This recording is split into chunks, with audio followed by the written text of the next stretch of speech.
Pemirsa, belasan pasien COVID-19 yang menjalani isolasi terpusat di atas kapal KM Tata Mailau telah sembuh.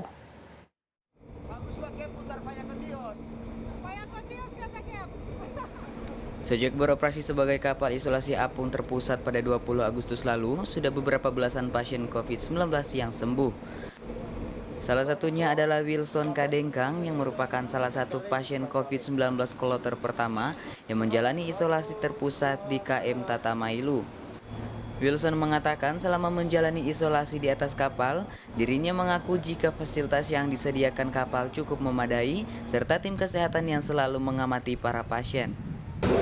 Fasilitas yang ada cukup memadai, kami juga disiapkan makan ya 3 kali sehari dan 1 snack.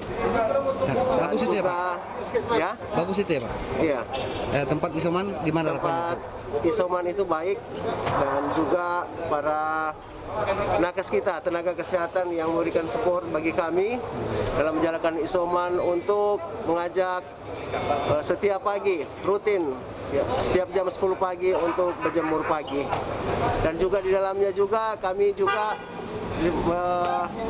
fasilitasi untuk kami bisa pancing dan juga kami juga bisa berolahraga. Sementara itu, Wali Kota Bitung Maurits Mantiri menuturkan, jika pada saat ini 20 pasien sedang menjalani isolasi, sedangkan pasien yang lain sudah sembuh dan turun kapal berjumlah lebih dari 10 orang.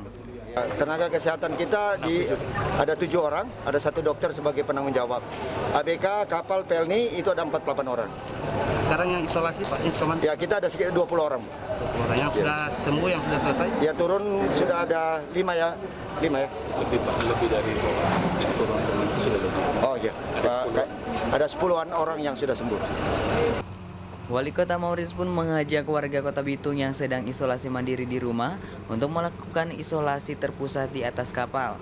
Karena dengan demikian pasien bisa terkontrol dengan baik oleh tim medis sehingga lebih cepat sembuh. Paul Baule melaporkan untuk Kawanua TV.